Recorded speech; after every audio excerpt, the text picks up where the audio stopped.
This is the last video I'm going to make on sedevacantism, because the idea that the current or the last few popes weren't really the true pope, and thus we have no pope, and the seat of Peter is empty, is a self-defeating argument from well-meaning people who want to feel Catholic but are really just Protestant. They'll claim there's a difference. I found this incredible tweet. Let's read it. Protestants fundamentally reject the institution of the papacy as unbiblical or unnecessary, viewing it as a human invention that undermines sola scriptura or other Reformation principles.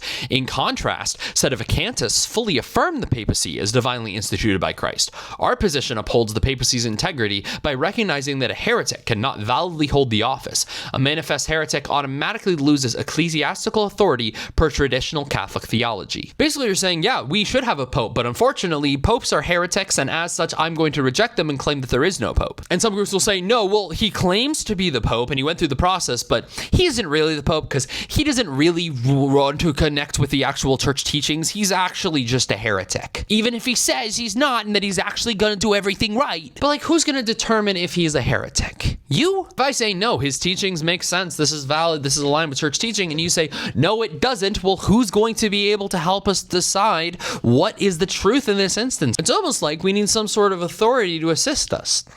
Like a pope. What you're saying is I can be Catholic and reject those things that go against my traditional Catholic mindset. A lot of it being the ecumenism that came out of the Second Vatican Council. Like how we used to say that non-Catholics were heretics, and now we don't use that term anymore. Look, I get it. A lot of the normie Catholic world is incredibly lax, and you're trying to avoid that. But by turning yourself into the final decider of what is or isn't truth, you're falling into the very thing you're railing against. By you saying, if I have to believe this thing, that I am no longer in the club is what's wrong, how are you any different from Henry VIII saying, if I can't divorce my wife, then I'm out? I understand. The real argument is that you don't want to get up to heaven and have God reject you from the pearly gates because you trusted someone else. But then I'd argue the problem is not the understanding of authority, but it's your view of a hyper-legalistic God. And maybe that's why sedevacantist level hyper-traditionalist communities are so intense on legalism. Stop claiming the pageantry of true traditional Catholicism without embracing the fullness of truth that it is. Stop being angsty. Come home.